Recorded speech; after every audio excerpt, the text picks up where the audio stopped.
30 most important questions of macroeconomics for the session 2023 and 24।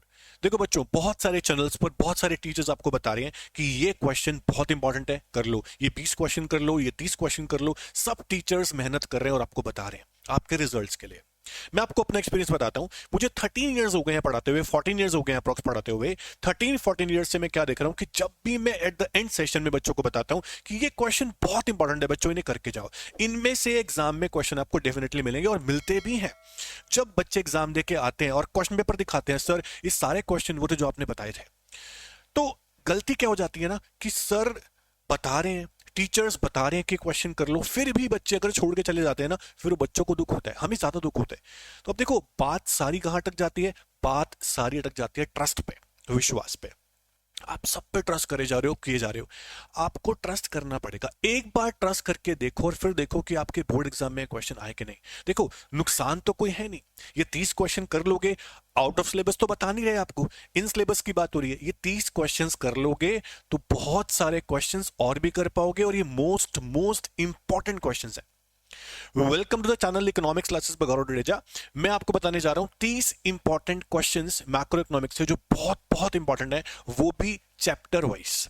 Chapter 1 से लेकर chapter 12 तक जो टॉपिक मोस्ट इंपॉर्टेंट है आपको बताऊंगा, प्लस क्वेश्चंस क्या बनेंगे, ये क्वेश्चंस ही है बेसिकली। इन क्वेश्चंस को कैसे फॉर्म किया जाएगा वो आपको बताऊंगा।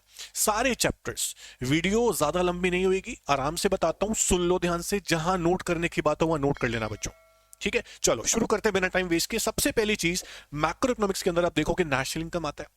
नेशनल इनकम में चैप्टर नंबर 1 में आप क्या देखते हो? देखो, टॉपिक्स बहुत सारे हैं, सभी टॉपिक इंपॉर्टेंट है, लेकिन मोस्ट मोस्ट इंपॉर्टेंट टॉपिक्स कौन से हैं वो सुन लो। चैप्टर नंबर 1 में स्टॉक एंड फ्लो। मैं आपको ये नहीं बोल रहा कि 6 मार्क के इंपॉर्टेंट क्वेश्चन बता रहा हूं, यहाँ पे 4 मार्क के बता रहा हूं, 3 मार्क के बता रहा हूं। 1 मार्क के हो या 4 के हो या 3 के हो या 6 के हो, केस बेस्ड क्वेश्चन हो, वैल्यू बेस्ड क्वेश्चन हो, कैसा भी क्वेश्चन हो, वो क्वेश्चन कैसे बनेंगे सारे यहां पर है, चाहे 1 मार्क के क्यों ना हो। स्टॉक एंड फ्लो में से डेफिनेटली एग्जाम में क्वेश्चन बनता है। अब ज्यादातर क्वेश्चन जो है वो एमसीक्यूज के रूप में आते हैं। स्टॉक एंड फ्लो पे एग्जांपल दे देंगे, बताना पड़ेगा स्टॉक एंड फ्लो है, डिफरेंस भी आ सकता है। तो मोस्ट इंपॉर्टेंट टॉपिक है स्टॉक एंड फ्लो, छोड़ के नहीं जाना इसको। लीकेजेस एंड इंजेक्शंस, चाहे वो 2 सेक्टर में हो, चाहे वो 3 सेक्टर में हो, चाहे वो 4 सेक्टर्स में हो, वेरी वेरी वेरी इंपॉर्टेंट, ये आपको नहीं छोड़नी है। फर्स्ट चैप्टर में stock and flow, leakage and injections, मैंने बोला क्वेश्चन कैसे बनेगा बताऊंगा आपको। तो स्टॉक फ्लो का डिफरेंस या फिर एमसीक्यू। उसके अलावा लीकेज इंजेक्शंस को एक्सप्लेन करने के लिए बोल सकते हैं, एग्जांपल दे सकते हैं, बताना होगा लीकेज इंजेक्शन है।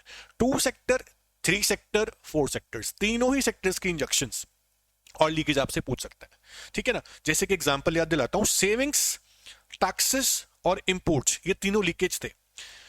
इन्वेस्टमेंट, गवर्नमेंट एक्सपेंडिचर और एक्सपोर्ट्स, ये इंजेक्शंस थी। Leakages should be equals to injections, ये 4 सेक्टर मॉडल में है। 3 सेक्टर में अगर हम देखें तो सेविंग्स और टैक्सेस होता है।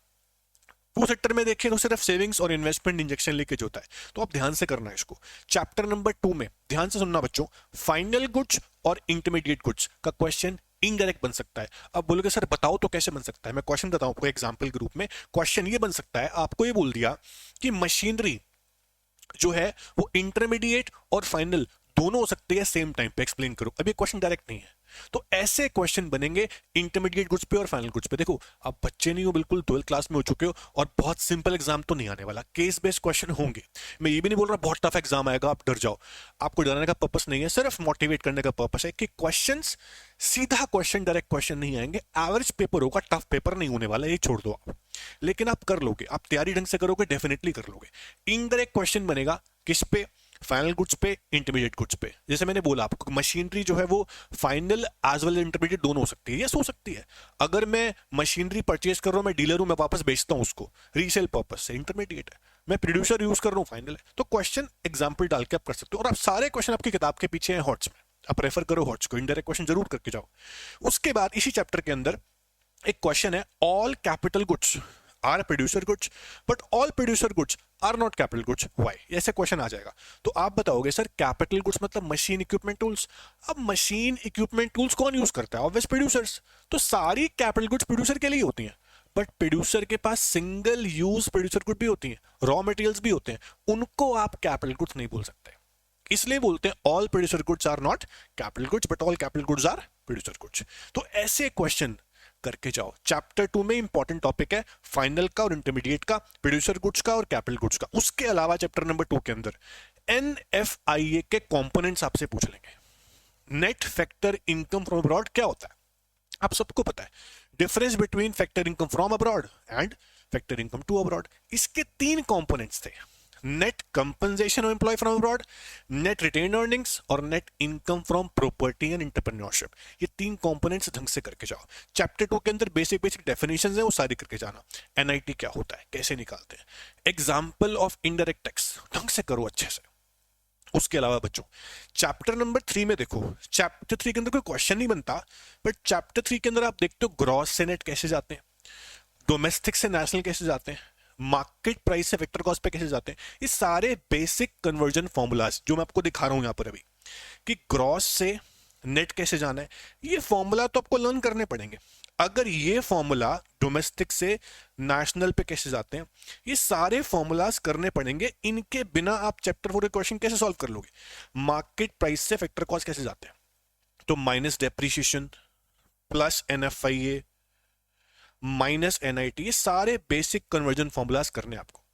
NIT कैसे निकालते हैं, इनडायरेक्ट टैक्स मैंने सब्सिडी, इसके ऊपर बहुत बार बोर्ड में इनडायरेक्ट क्वेश्चन बना है कि अगर आपको MP से FC जाना हो तो क्वेश्चन पूछ लिया गया था कि सब्सिडीज को प्लस करेंगे कि माइनस करेंगे। बहुत सारे बच्चों ने माइनस आंसर दिया, जबकि गलत हो गया, क्योंकि MP से FC जाने के लिए करते हैं माइनस NIT बच्चों। और NIT का फॉर्मूला होता है इनडायरेक्ट टैक्स माइनस सब्सिडीज। पूरा पूरा लिखो आप, इनडायरेक्ट टैक्स माइनस सब्सिडीज। अब फॉर्मूले को खोलूंगा तो माइनस IT और प्लस सब्सिडी हो जाएगा, बच्चे कराए माइनस। तो ऐसे इनडायरेक्ट क्वेश्चन यहां से बनते हैं बेटा। मैं आपको सारी बातें बता रहा हूं, क्वेश्चन कहां से कैसा बनेगा। चैप्टर नंबर 3 से देखो, इस पे क्वेश्चन बन गया MCQ। मैंने कहा था ना 1 मार्क को 3 और 4 और 6 सारे बताऊंगा, और कैसे बनेंगे बताऊंगा, अब इस पे ध्यान दो। तो चैप्टर 3 के अंदर बेसिक फॉर्मूलाज है। चैप्टर नंबर 4 पूरी नेशनल इनकम यूनिट जो है, आप सबको पता है कि 10 मार्क्स की है, और 10 मार्क्स में सबसे ज्यादा मार्क का चैप्टर नंबर 4 है, जिसमें से थ्योरी बनेगी। सबसे important theory real GDP, nominal GDP, meaning and which is better. Obvious real GDP better होता है, क्यों बेटर होता है वो आपको पता होना चाहिए। नहीं पता, क्लासेस बनी हुई हैं, आप देख सकते हो चैनल पर जाकर, ये बेटर क्यों है ये बताना पड़ेगा। और डेफिनेटली क्वेश्चन बनता है नॉमिनल GDP और रियल GDP के न्यूमेरिकल्स पे, उसमें परसेंटेज चेंज निकालने को बोलते हैं आपको। लाइक 2018 2021 2 साल का GDP दे दिया आपको, प्राइस दे दी, आउटपुट दे दी, GDP आपको निकालना पड़ेगा, फिर बोलेंगे परसेंटेज चेंज निकालो। ऐसे क्वेश्चन संदीप के अंदर हैं, आप जाके कर सकते हो। बहुत अच्छे क्वेश्चन है, इस पे हमेशा एक क्वेश्चन बनना देखा है और आ सकता है, पूरे पूरे चांस है। ये क्वेश्चन जो मैं बता रहा हूं हवा में नहीं बता रहा हूं, ये सच में इंपॉर्टेंट है। फिर आप बाद में बोलोगे सर आपने बताया था ये आया। ट्रस्ट करके प्लीज आपसे रिक्वेस्ट है, कर लेना, आपके फायदे के लिए है। उसके बाद इसी चैप्टर के अंदर से GDP वेलफेयर और लिमिटेशन, मोस्ट इंपॉर्टेंट टॉपिक हर किताब के अंदर, लास्ट टॉपिक है चैप्टर नंबर 4 के अंदर। मेजरमेंट ऑफ नेशनल इनकम में GDP लिमिटेशन, जैसे कि externalities, non monetary exchanges, distribution of GDP, है ना, प्राइस लेवल, पॉपुलेशन, ये सारे लिमिटेशंस हैं कि GDP बढ़ता है पर वेलफेयर मेन और मेन नॉट राइज। इस पे क्वेश्चन बन जाता है कैसे लिमिटेशन GDP का बताओ। Very very very important question. इस चैप्टर में डबल काउंटिंग भी है, पर मैंने उसको इसमें डाला नहीं इंपॉर्टेंट क्वेश्चन में, क्योंकि बहुत बेसिक सा क्वेश्चन है।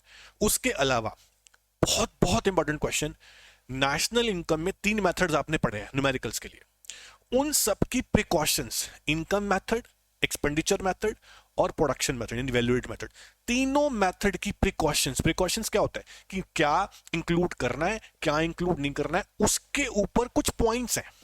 80 से 90 पॉइंट दिए संदीप गर्ग के अंदर कि नेशनल इनकम में आएगा कि नहीं आएगा। जैसे construction of building, national income मिलेंगे या नहीं लेंगे, construction of second floor on building लेंगे, रिपेयर मेंटेनेंस ऑन बिल्डिंग इसमें लेंगे या नहीं लेंगे, ऐसे बहुत सारे।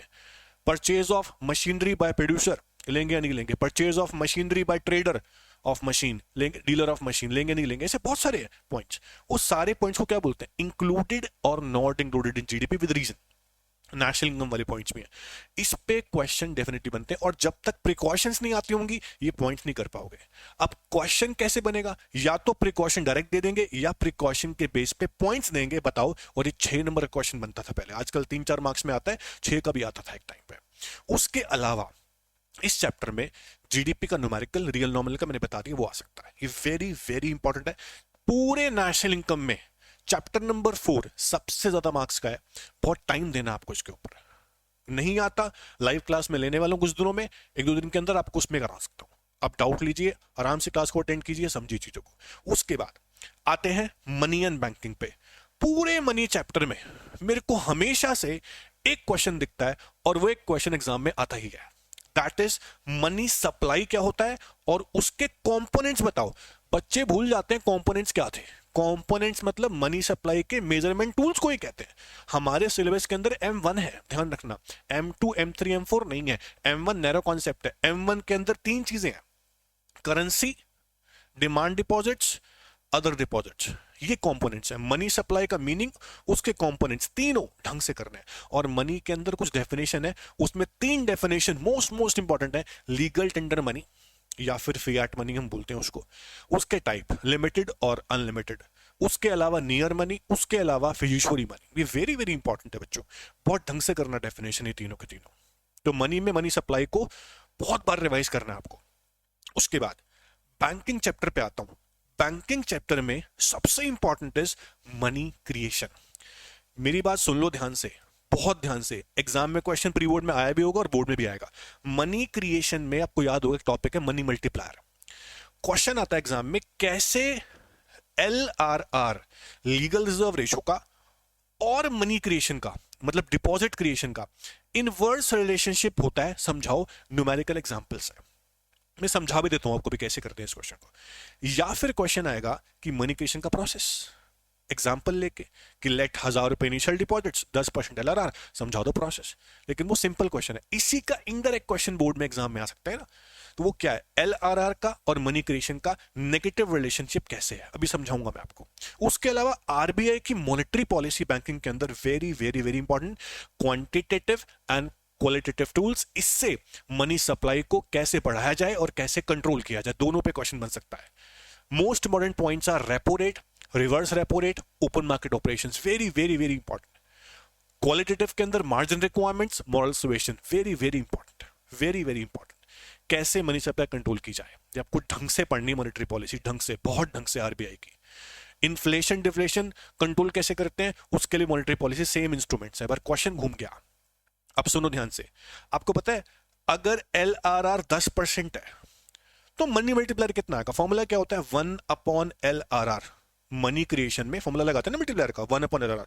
1/10% करोगे कितना आएगा, 1/10% करोगे तो 1/10/100, तो आपका आएगा 10 टाइम्स। अगर LRR 20% हो जाए 10% की जगह, तो 1/20% करोगे, फिर 1/20/100 यानी कि 100/20 करोगे, 5 टाइम्स आपका आएगा। ध्यान से देखो, LRR बढ़ रहा है ना, तो मनी मल्टीप्लायर कम हो रहा है। जितना कम मल्टीप्लायर उतना कम मनी क्रिएशन, जितना ज्यादा मल्टीप्लायर उतना ज्यादा मनी क्रिएशन। तो ऐसे एग्जांपल देके समझाना है दो, है ना, कि LRR बढ़ेगा, मनी क्रिएशन कम होगा। आपको डिटेल वीडियो देखनी है तो मेरी चैनल पे बनी हुई, आप देख सकते हो। लाइव क्लास में कराऊंगा तब भी समझ सकते हो। ये बहुत इंपॉर्टेंट क्वेश्चन है।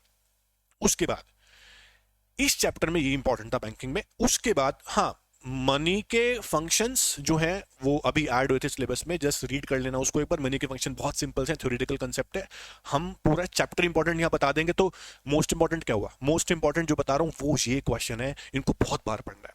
अच्छा, मॉनेटरी पॉलिसी हो गई। बैंकिंग के बाद आते हैं ADS पे। क्या आप जानते हो ADS पूरी यूनिट कितने मार्क्स की है? नेशनल इनकम 10 का, ADS 12 मार्क्स की है। और 12 मार्क्स में से सबसे ज्यादा मार्क का चैप्टर कौन सा है ये कोई नहीं बता पाएगा आपको, क्योंकि कभी 9 चैप्टर में से, कभी 8 में से, कभी 7 में से। 7 में कम चांस होते हैं वैसे, 8 और 9 में से 6 मार्क्स का आ जाता है। तो चैप्टर नंबर 7 जो नॉर्मल AD&AS, जहां डेफिनेशन है ADS की, उस चैप्टर में हमेशा क्वेश्चन देखा गया है कि सेविंग कर्व डेरिवेट करो कंजम्पशन कर्व से। जिस कर्व को डेरिवेट करते हैं ना वो नीचे बनता है, जिससे डेरिवेट करते हैं ऊपर बनता है। तो कंजम्पशन कर्व से सेविंग कर्व डेरिवेट करना है, तो कंजम्पशन ऊपर बनेगा और सेविंग कर्व नीचे बनेगा। ऐसे डेरिवेट करते हैं, C बड़ा है Y से तो सेविंग नेगेटिव होती है। ये सारा डेरिवेशन का प्रोसेस 4 मार्क का क्वेश्चन है। Derivative saving function from consumption function, या फिर derivative saving curve from consumption curve. Very very very important question, ये मैंने क्वेश्चन लिखा है यहां पर। उसके अलावा ध्यान से सुनना, आपको सिर्फ इतना बताया जाएगा, प्रॉपर्टी कर लो, इंपॉर्टेंट है। आपको मैं क्या नया बता रहा हूं, प्रॉपर्टीज पे इनडायरेक्ट क्वेश्चन बनते हैं। अगर इतनी सिंपल सी बात होती तो डर क्यों लगता बोर्ड्स में, है ना। प्रॉपर्टी पे इंडायरेक्ट क्वेश्चन कैसे बनते हैं, वो भी टफ नहीं होते, आसान होते हैं। कैसे बनते हैं सुनो ध्यान से। अगर मैं आपको बोल दूं कि APC can be more than one, true और फॉल्स, आ गया true false. APC can be more than one, true false का आंसर दो कि यस, जब सी बड़ा होता है वाई से, एपीसी से बड़ा ही आता है। APS can be zero, yes और नो, हम बोलते हैं no because consumption can never be zero. APS can be zero, yes when savings are zero. तो ऐसे क्वेश्चन 1 मार्क में आपसे पूछ सकते हैं बच्चों। इस चैप्टर में प्रॉपर्टीज के ऊपर क्वेश्चन बनेंगे, तो प्रॉपर्टी को रट्टा मत मारना। रट्टा मारोगे एक भी क्वेश्चन नहीं कर पाओगे इनडायरेक्ट। लॉजिक से समझो, मैं हमेशा लॉजिक से चलता हूं, लॉजिक से चलो आप भी। लॉजिक से पढ़ना चाहते हो, अभी भी टाइम है। वन शॉट वीडियो बनी हुई वो भी देख सकते हो, डिटेल बनी वो भी देख सकते हो। उसके अलावा इस चैप्टर के अंदर इंड्यूस्ड और ऑटोनॉमस इन्वेस्टमेंट का डिफरेंस बहुत ही सिंपल है, वो कर लेना एक बार। उसके अलावा इस चैप्टर में डेफिनेशन है वॉलंटरी अनएम्प्लॉयमेंट की, इनवॉलंटरी अनएम्प्लॉयमेंट की, x and investment, x post investment, x and savings, export savings. ये 4-5 definitions very very important. Full employment क्या होता है, डेफिनेशन 1 मार्क के ऊपर एमसीक्यू बना देंगी, वो भी गलत नहीं होने चाहिए। वो डेफिनेशंस करना, बाकी मोस्ट बड़े क्वेश्चन इंपॉर्टेंट जो है वही है। उसके अलावा न्यूमेरिकल तो है ही, मैं थ्योरेटिकल क्वेश्चन यहां बता रहा हूं आपको, न्यूमेरिकल तो आएगा 6 नंबर का। चैप्टर नंबर 8 में बेटा, चैप्टर नंबर 8 का नाम है इक्विलिब्रियम डिटर्मिनेशन। या तो एडीएस अप्रोच आएगी या फिर सेविंग इन्वेस्टमेंट अप्रोच आएगी। लेकिन बोर्ड एग्जाम में हर बार देखा गया, मैंने देखा है, मैं आपको बता सकता हूं, मेरा एक्सपीरियंस है कि हर बार ऐसा होता है कि आपसे कंडीशन की एक्सप्लेनेशन पूछते हैं। सर ये क्या नया बता रहे हो, कंडीशन की एक्सप्लेनेशन मतलब आपसे पूछ लेंगे अगर इकोनॉमी के अंदर एग्रीगेट डिमांड ज्यादा, एग्रीगेट सप्लाई, तो क्या चेंजेस करने चाहिए। आपने क्वेश्चन देखा होगा ये वाला। अगर पूछा जाए कि इकोनॉमी के अंदर प्लान्ड इन्वेस्टमेंट ज्यादा है प्लान्ड सेविंग से, तो क्या करना चाहिए।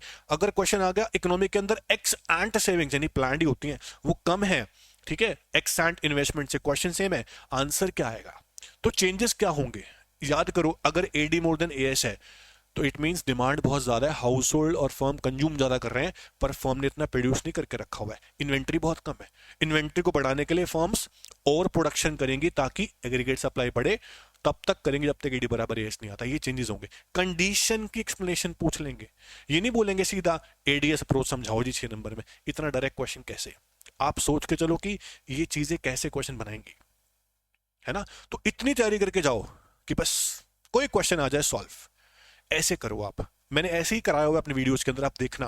अगर देखने का टाइम है आपके पास आप जरूर देखो। तो AD more than S condition, I more than S condition explain करने को आ जाएंगी। उसके अलावा आप सब जानते हो, हर टीचर आपको बोलता है, सब टीचर मेहनत करके बता रहे हैं आपको, सब बढ़िया टीचर्स है, कोई बेकार टीचर नहीं होता, बस नजरिया होता है बच्चों को देखने देने का। इन्वेस्टमेंट मल्टीप्लायर का प्रोसेस दे देंगे, एग्जाम्पल समझाओ। अब वो पूरी टेबल बनी हुई है, लेट इन्वेस्टमेंट में चेंज हुआ 100 करोड़ का, एमपीसी एज्यूम कर लोगे, प्रोसेस समझाना है पूरा। नहीं आता तो वीडियो जाके देखो, आप वीडियो बनी हुई स्पेशल इसके ऊपर चैनल के ऊपर, तो ये प्रोसेस पूछ लेंगे आपसे। इस पे न्यूमेरिकल तो आ ही सकता है। इक्विलिब्रियम 3 तरह के थे, full employment equilibrium, under employment equilibrium, over employment. तीनों पे क्वेश्चन बन सकता है, पर स्पेशली मैंने लिखा है यहां पर अंडर ओवर पे बनने के चांस ज्यादा है। आपसे पूछ लेंगे अंडर एम्प्लॉयमेंट इक्विलिब्रियम में कौन सी टाइप की अनएम्प्लॉयमेंट होगी, इनवॉलेंटरी, ओवर में वॉलेंटरी। क्यों, ये आपको पता होना चाहिए, ये बहुत बहुत इंपॉर्टेंट है। चैप्टर नंबर 9 में इन्फ्लेशनरी गैप, डिफ्लेशनरी गैप क्या होता है, डिटेल क्वेश्चन बन सकता है 4 मार्क का। उसके इंपैक्ट्स पूछ सकते हैं, आप सबको पता होना चाहिए। आउटपुट पे, प्राइस पे, एम्प्लॉयमेंट पे इंपैक्ट पूछा जाता है इन्फ्लेशनरी गैप का, एक्सेस डिमांड का। क्या होता है पता है आपको, एक्सेस डिमांड हो तो प्राइस लेवल बढ़ता है, ये इंपैक्ट था। एक्सेस डिमांड का आउटपुट पे, एम्प्लॉयमेंट पे कोई इंपैक्ट नहीं पड़ता, क्योंकि एक्सेस डिमांड तब आती है जब फुल एम्प्लॉयमेंट क्रॉस हो चुका होता है। तो output employment no change because we already achieve the level of full employment, ये रीजंस थे। डिफ्लेशनरी गैप होता तो प्राइस लेवल कम होता, आउटपुट भी कम होती, एम्प्लॉयमेंट भी कम होती। ये सारे इंपैक्ट्स चैप्टर 9 के अंदर पूछेंगे आपसे, इस पे क्वेश्चन बनेगा। आप देखना एग्जाम में सेम क्वेश्चन मिलेंगे आपको। उसके बाद अभी शायद किसी ने ये क्वेश्चन आपको बताया होगा, शायद, और मैं मानता हूं ये क्वेश्चन हर बच्चा भूल जाता है। फिस्कल पॉलिसी आपको याद है, आप बता दो फिस्कल पॉलिसी के 4 कंपोनेंट, चारों आपको याद है इस टाइम, अभी आप वीडियो देख रहे हो, सोचो मन मन में। 4 कंपोनेंट फिस्कल पॉलिसी के होते हैं। फिस्कल पॉलिसी गवर्नमेंट की होती है, मॉनेटरी पॉलिसी आरबीआई की होती है। फिस्कल पॉलिसी के 4 कंपोनेंट होते हैं, टैक्सेस, गवर्नमेंट एक्सपेंडिचर, 2 और बताओ, याद है आपको, पब्लिक डेट और डेफिसिट फाइनेंसिंग, इन चारों से एक्सेस डिमांड करे कैसे करते हैं आपको आता है। ये पॉलिसी हर बच्चा छोड़ देता है, मैं बोल रहा हूं छोड़ना मत, लॉस में रहोगे। ये पॉलिसी अच्छे से कर लो, भी नहीं आती तो मेरी इस पे स्पेशल वीडियो बनी हुई है फिस्कल पॉलिसी पे और फिस्कल डेफिसिट पे डिफरेंस पे, वो देखना ध्यान से। उसके बाद अब आता हूं बजट पे। गवर्नमेंट बजट में आपको सब टीचर बताएंगे ऑब्जेक्टिव कर लो। मैं आपको क्या बता रहा हूं, ऑब्जेक्टिव्स के ऊपर कोई डायरेक्ट क्वेश्चन नहीं बनता। सिचुएशन दे देते हैं, एग्जांपल देता हूं मैं कुछ सिचुएशन का। गवर्नमेंट ने सिगरेट्स पे हैवी टैक्स लगा दिए हैं, ठीक है, और सिलेंडर पे सब्सिडी दे रही है। कौन सा ऑब्जेक्टिव पूरा करना चाहती है भाई, सोचो। री allocation of resources, harmful goods पे टैक्सेस, यूजफुल सब्सिडीज, ऐसे आपको आइडेंटिफाई करना है कौन सा ऑब्जेक्टिव है। रिच पे टैक्स ज्यादा लगा दिए, पुअर पे कम लगाए, सब्सिडी दी उनको, कौन सा ऑब्जेक्टिव है, reduction of inequality of income and wealth. ऐसे गवर्नमेंट बैकवर्ड एरिया में सब्सिडी दे रही है और डेवलप एरिया में टैक्स ज्यादा लगा रही है इंडस्ट्रीज के ऊपर, कौन सा ऑब्जेक्टिव है, रीजनल डिस्पैरिटी को दूर करना। ये ऑब्जेक्टिव्स ऐसे पूछे जाएंगे सिचुएशन देके। अपने ऐसे क्यों हैं, डायरेक्ट डायरेक्ट चीजें मत करके जाओ, इनडायरेक्ट भी करो, हॉट्स पढ़ो, सब चीजें हॉट्स में बता रहा हूं। जिस बच्चे ने मैक्रो इकोनॉमिक्स के इनडायरेक्ट क्वेश्चन के हॉट्स पढ़ लिए वो पार हो जाएगा। उसके बाद फिस्कल डेफिसिट, प्राइमरी डेफिसिट की इंप्लीकेशन, अगर हमारी कंट्री फिस्कल डेफिसिट में है तो क्या सिचुएशन, क्या इंप्लीकेशन होगी, डेट ट्रैप में फंस जाएगी, फॉरेन डिपेंडेंस बढ़ जाएगी, इन्फ्लेशन बढ़ जाएगा, लोन बहुत हाई हो जाएंगे, ये इंप्लीकेशन होती है। प्राइमरी डेफिसिट क्या होता है, जीरो प्राइमरी डेफिसिट क्या होता है, इसकी इंप्लीकेशन क्या है, बहुत बहुत इंपॉर्टेंट क्वेश्चन है, अच्छे से कर लेना। मैं यहाँ इंपॉर्टेंट क्वेश्चन बता रहा हूँ, सॉल्यूशन नहीं, पर सॉल्यूशन साथ साथ निकल रहे हैं तो बताया जा रहा हूँ आपको, वरना वीडियो बहुत लंबी हो जाएगी। उसके बाद बजट के अंदर सारी डेफिनेशन, रेवेन्यू एक्सपेंडिचर क्या होता है, कैपिटल एक्सपेंडिचर क्या होता है, रेवेन्यू रिसिप्ट्स क्या होती हैं, कैपिटल रिसिप्ट्स क्या होती है, सारी नॉन टैक्स रेवेन्यू क्या है, टैक्स रेवेन्यू क्या है, डेफिनेशन एग्जाम्पल के साथ। एग्जाम्पल नहीं किए बजट इज जीरो, न्यूमेरिकल्स तो आ ही सकता है बजट में से। उसके अलावा फॉरेन एक्सचेंज रेट, आज मैंने बच्चों को कराया चैप्टर फ्लेक्सिबल एक्सचेंज रेट कैसे निकलता है, इस पे क्वेश्चन बनेगा 4 मार्क्स का। मीनिंग बताना फ्लेक्सिबल का, डिमांड सप्लाई से निकलता है, फिर डिमांड ऑफ फॉरेन एक्सचेंज क्या होता है बताना विद एग्जांपल। एग्जांपल क्या होता है कि $1 में 70 रुपए थे, अब हो गए 80, तो डिमांड कम करेंगे फॉरेन एक्सचेंज के, एग्जांपल ये होता है। फिर डायग्राम बनाना डिमांड का डाउनवर्ड स्लोपिंग, ऐसी सप्लाई का, फिर दोनों को मीट करना, वहां रेट फ्लेक्सिबल आएगा। ये 4 नंबर का फॉर्मेट है, meaning of flexible rate, meaning of demand of foreign exchange with example, meaning of supply of foreign exchange with example, फिर demand supply intersection। Manage floating लिखना भूल गया मैं इसके अंदर, मुझे अभी याद आ रहा है, मैनेज फ्लोटिंग बहुत इंपॉर्टेंट है, 3 मार्क्स के अंदर आ सकता है, 1 नंबर का इनडायरेक्ट क्वेश्चन भी आ सकता है, ध्यान से कर लेना। उसके बाद डेप्रिसिएशन डिवैल्यूएशन का इफेक्ट पूछेंगे। यार आपकी करेंसी डेप्रिशिएट हो रही है तो आप इंपोर्ट्स कहां से कर पाओगे, इंपोर्ट्स कम कर पाओगे, एक्सपोर्ट्स आपके बढ़ सकते हैं। आपकी करेंसी एप्रिशिएट हो रही है, रीवैल्यूएट हो रही है, तो इंपोर्ट्स आपके बढ़ेंगे, एक्सपोर्ट्स आपके कम हो जाएंगे। बहुत इंपॉर्टेंट क्वेश्चन है और आसान है। खुल फॉरेन एक्सचेंज पे वन शॉट बनी हुई है बहुत अच्छी, आप देखो चैनल पर जाके, मेरे अच्छे से बना रखी है क्लास। उसके बाद बीओपी लास्ट चैप्टर। बीओपी में क्या है, कैपिटल अकाउंट के 3 कंपोनेंट्स हैं, तीनों आपसे पूछ सकते हैं, वेरी वेरी वेरी इंपॉर्टेंट है components of BOP. Capital account के components, borrowings, investments, foreign exchange reserve transactions और आपका इन्वेस्टमेंट्स, उसके 2 टाइप्स। ये क्वेश्चन शायद आपने किया हो, शायद कर भी लिया हो, करंट अकाउंट डेफिसिट और करंट अकाउंट सरप्लस में डिफरेंस क्या है पूछेंगे आपसे। इस पर न्यूमेरिकल भी है बुक के पीछे। न्यूमेरिकल कैसे आएगा करंट अकाउंट डेफिसिट निकालने का, आपको बैलेंस निकालना करंट अकाउंट का, एक्सपोर्ट ऑफ गुड्स दिया होगा, एक्सपोर्ट ऑफ सर्विस दिया होगा, यूनिलैटरल ट्रांसफर की पेमेंट दी होगी, रिसिप्ट दी होगी, इंपोर्ट ऑफ गुड्स दिया होगा, एक्सपोर्ट ऑफ गुड्स दिया होगा। तो एक्सपोर्ट जितनी पेमेंट हुई है, जितनी रिसिप्ट हुई है, तो रिसिप्ट में से पेमेंट को माइनस करना, तब आएगा बैलेंस। बुक में न्यूमेरिकल है, करके देखना, नहीं आता तो मैं कराऊंगा लाइव क्लास में, आप देखना। ये क्वेश्चन लिख लो भी, मोस्ट इंपॉर्टेंट है, बस ये क्वेश्चन बताने की क्लास है। ट्रेड डेफिसिट क्या होता है, ये बीओटी की बात हो रही है, बीओटी को ही बोलते हैं ट्रेड डेफिसिट। देखो बीओटी को ट्रेड डेफिसिट नहीं बोलते, बीओटी को बोलते हैं बैलेंस ऑफ ट्रेड, है ना। तो ट्रेड का बैलेंस 2 तरह का हो सकता है, डेफिसिट या सरप्लस, और बैलेंस भी हो सकता है। ट्रेड डेफिसिट क्या है, जब एक्सपोर्ट ऑफ गुड्स कम होगा, इंपोर्ट ऑफ गुड्स ज्यादा होगा, पेमेंट ज्यादा, रिसिप्ट कम, उसे बोलते हैं ट्रेड। सिर्फ गुड्स की बात हो रही है, ट्रेड डेफिसिट में सिर्फ गुड्स की बात होती है, सर्विस की बात नहीं होती, मैं इसलिए बता रहा हूं। Very very very important macro के क्वेश्चन थे, बहुत इंपॉर्टेंट वाले। इन क्वेश्चन को आपसे हाथ जोड़ के रिक्वेस्ट है, बहुत अच्छे से कर लो, एग्जाम में दिखेंगे और आपको लगा भी होगा हाँ जो सर ने बताए सच में इंपॉर्टेंट लग रहे हैं मेरे को। अगर लग रहे हैं वीडियो को लाइक कर दो, अपने फ्रेंड्स के साथ शेयर करो, उनका भी भला कराओ, ठीक है। और कमेंट करना सर ये समझ में आ गया क्वेश्चन, जरूर करेंगे। कोई डाउट हो आप कमेंट करके बताओ, मैं इस पर वीडियो बना दूंगा और लाइव क्लास में समझा दूंगा आपको। ओके, तो all the best for economics subject और एग्जाम्स के लिए भी अच्छे से तैयारी करो बच्चों। Thank you so much, take care, bye bye.